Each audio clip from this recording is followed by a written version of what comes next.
નમસ્કાર વિદ્યાર્થી મિત્રો, આપ સૌનું હાર્દિક સ્વાગત છે અમારી યુટ્યુબ ચેનલ અતુલ ચાવડા એજ્યુકેશનમાં। તો વિદ્યાર્થી મિત્રો, આજના વિડીયોની અંદરમાં આપણે વાત કરવાના છીએ ધોરણ છે આપણું 12, વિષય છે અર્થશાસ્ત્ર અને પાઠ નંબર છે આપણે 4।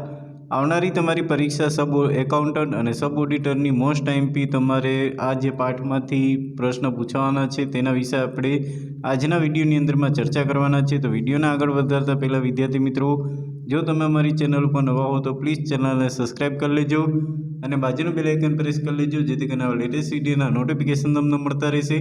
અને આ મિત્રો તમારા મિત્રો સુધી શેર પણ કરી દેજો, જેથી કરીને એ લોકોને પણ ઉપયોગી થાય। તો ચાલો વિદ્યાર્થી મિત્રો, સૌ પ્રથમ આપણે અહીંયા પહેલા પ્રશ્નનો વાત કરીએ। તો પહેલો પ્રશ્ન છે કે સંસ્કૃત ભાષા પ્રમાણે બેંક શબ્દનો અર્થ શું થાય છે? ઓપ્શન એ નાણાંનો પુરવઠો, ઓપ્શન બી મૂડીનો જથ્થો, ઓપ્શન સી મૂડીરોકાણ અને ઓપ્શન ડી છે વ્યવસાય। તો યાદ રાખજો કે સંસ્કૃત ભાષા પ્રમાણે બેંક શબ્દનો અર્થ શું થાય છે? તો કે મૂડીનો જથ્થો। પ્રશ્ન નંબર 2 છે કે ભારતમાં વેપારી બેંકમાં મોટે ભાગે કેટલા પ્રકારની થાપણો હોય છે? ઓપ્શન એ 2, ઓપ્શન બી છે અહીંયા 6, ઓપ્શન સી 10 અને ઓપ્શન ડી છે 3। તો યાદ રાખજો કે ભારતમાં વેપારી બેંકમાં મોટાભાગની કેટલી થાપણો હોય છે? તો એનો જવાબ આવશે 3। પ્રશ્ન નંબર 3 છે કે ટૂંકા ગાળાનું ધિરાણ સૈદ્ધાંતિક રીતે કેટલા સમયગાળાનું હોય છે? ઓપ્શન એ 1 વર્ષ સુધીનું, ઓપ્શન બી 1 થી 3 વર્ષ સુધીનું, ઓપ્શન સી 1 થી 5 વર્ષ સુધીનું અને ઓપ્શન ડી 5 થી 15 વર્ષ સુધીનું। તો યાદ રાખજો કે ટૂંકા ગાળાનું ધિરાણ સૈદ્ધાંતિક રીતે કેટલા સમયગાળાનું હોય છે? 1 વર્ષ સુધીનું। ચોથો પ્રશ્ન છે કે મધ્યસ્થ બેંક એટલે શું? ઓપ્શન એ ખાનગી બેંક, ઓપ્શન બી બેંકની સર્વોચ્ચ બેંક, ઓપ્શન સી સહકારી બેંક અને ઓપ્શન ડી વિદેશી બેંક। તો યાદ રાખજો કે મધ્યસ્થ બેંક એટલે કે સૌથી દેશની સર્વોચ્ચ બેંક જે આપણી આરબીઆઈ। તો આરબીઆઈ છે આપણી બધી બેંકોનું નિયમન કરે છે, એટલે આપણા દેશની સર્વોચ્ચ બેંક કોને ગણવામાં આવે છે? આરબીઆઈને। ત્યાર પછીના 5મા પ્રશ્નની વાત કરીએ કે આરબીઆઈ અન્ય બેંકો સાથે અત્યંત ટૂંકા ગાળાનું એટલે કે સમયનું ધિરાણ લે તો તેના દરને શું કહેવાય છે? ઓપ્શન એ છે repo rate, option B bank rate, option C reverse repo rate અને ઓપ્શન ડી ખુલ્લા બજારનો દર। તો યાદ રાખજો એને શું કહેવાય? Reverse repo rate. જ્યારે આરબીઆઈ છે અન્ય બેંક પાસેથી અન્ય થોડાક સમય માટે જે ટૂંકા ગાળા માટે પૈસા લે તો એને શું કહેવામાં આવે છે?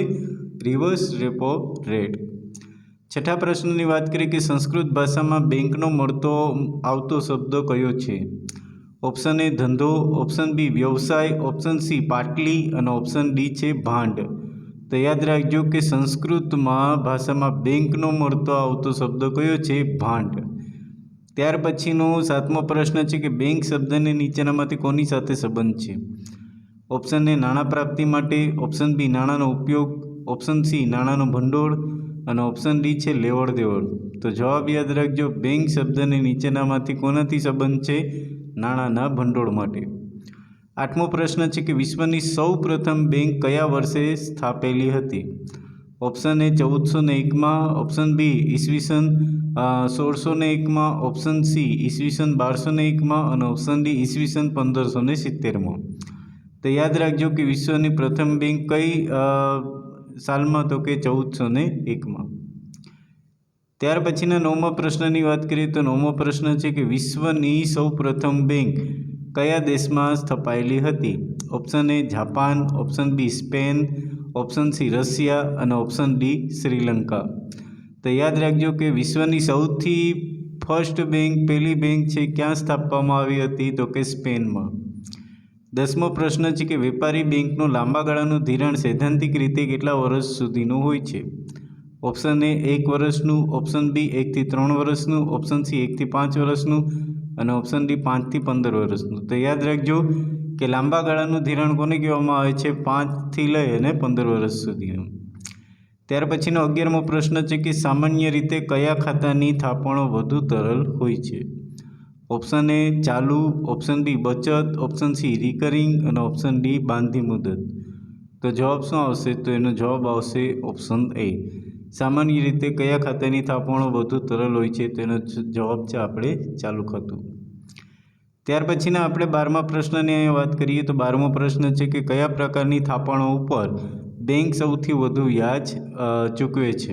ઓપ્શન એ ચાલુ, ઓપ્શન બી બચત, ઓપ્શન સી રિકરિંગ અને option D મુદ્દતી.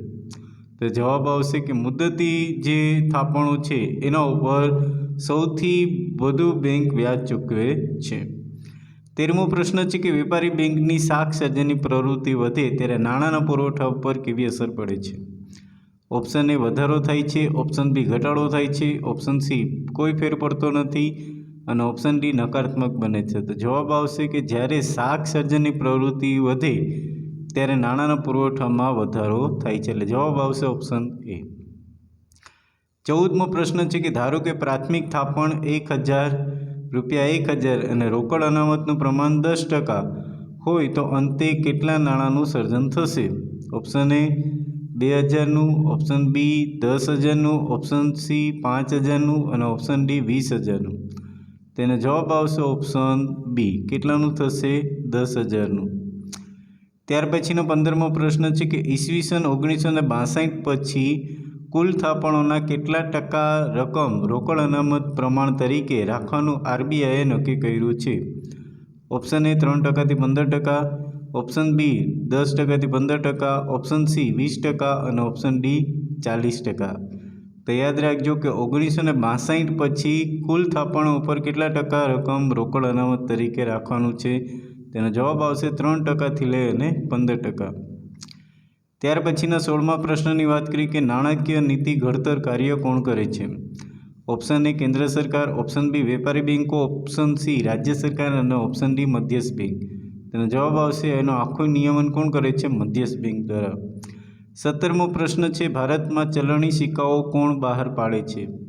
Option A Bharat સરકારનું નાણાં ખાતું, ઓપ્શન બી રાજ્ય સરકારનું નાણાં ખાતું, option C State Bank of India અને option D Reserve Bank of India. તેનો જવાબ આવશે કે ભારત સરકારનું નાણાં ખાતું. એ ચલણી સિક્કા 1 રૂપિયો જે સિક્કા આવે છે એ સિક્કા કોણ બહાર પાડે છે? તો કે ભારત સરકારનું નાણાં ખાતું. જ્યારે 2 રૂપિયાથી લઈ અને આપણી જે 2000ની નોટ છે ત્યાં સુધીના નાણાં કોણ સ્થાપે છે? તો કે રિઝર્વ બેંક એટલે કે આરબીઆઈ. 18મા પ્રશ્નની વાત કરીએ છીએ આપણે કે ભારતના વિદેશી હુંડિયામણના જથ્થાની સાચવણી અને નિયંત્રણ કોણ કરે છે? ઓપ્શન એ કેન્દ્ર સરકારનું નાણાં મંત્રાલય, ઓપ્શન બી છે કેન્દ્ર સરકાર અને વિદેશી મંત્રાલય, ઓપ્શન સી છે આરબીઆઈ અને ઓપ્શન ડી છે એસબીઆઈ. તેનો જવાબ શું આવશે? જવાબ આવશે ઓપ્શન સી આરબીઆઈ. તો આપણે જે વિદેશી હુંડિયામણની જથ્થાની સાચવણી છે બરાબર, બારોબારથી જે ડોલરો આવે છે, પાઉન્ડ આવે છે, એ બધા સાચવણી કોણ કરે છે? તો કે આરબીઆઈ દ્વારા. ત્યાર પછીના 19મા પ્રશ્નની અહીંયા આપણે વાત કરીએ તો 19મો પ્રશ્ન છે કે નાણાકીય નીતિના પરિણાત્મક સાધનોના કોનો સમાવેશ થતો નથી? Option A bank rate, option B ભેદભાવયુક્ત વ્યાજનો દર, ઓપ્શન સી રેપો રેટ અને reverse repo rate, option D છે ખુલ્લા બજારના કાર્યો. તો જવાબ આવશે ઓપ્શન બી ભેદભાવયુક્ત વ્યાજના દર. અને 20મો પ્રશ્ન છે કે નાણાકીય નીતિના ગુણાત્મક સાધનોમાં કોનો સમાવેશ થતો નથી? સલામતીની જરૂરિયાત, ઓપ્શન બી ધિરાણની ટોચ મર્યાદા, ઓપ્શન સી માર્જિનની જરૂરિયાત અને ઓપ્શન ડી રોકડ અનામત પ્રમાણમાં ફેરફાર. જવાબ આવશે ઓપ્શન ડી રોકડ અનામત પ્રમાણમાં ફેરફાર. તો મિત્રો આ હતા આપણા પાઠ નંબર 4 મોસ્ટ આઈએમપી પ્રશ્ન જે તમારે આવનારી પરીક્ષામાં ખૂબ જ ઉપયોગી થઈ જશે. અને હા મિત્રો, વિડીયો પસંદ આવ્યો તો પ્લીઝ લાઇક કરી દેજો અને હજી સુધી પણ જો તમે અમારી યુટ્યુબ ચેનલને સબસ્ક્રાઈબ ન કર્યું તો પ્લીઝ સબસ્ક્રાઈબ કરી દેજો અને બાજુનું બેલ આઇકન પ્રેસ કરી દેજો જેથી કરીને લેટેસ્ટ વિડીયોના નોટિફિકેશન તમને મળતા રહેશે. અને હા મિત્રો, તમારા મિત્રો સુધી શેર પણ કરી દેજો. તો ફરી મળીશું નવા વિડીયો સાથે. તો દરેક મિત્રોને જય હિન્દ, જય ભારત.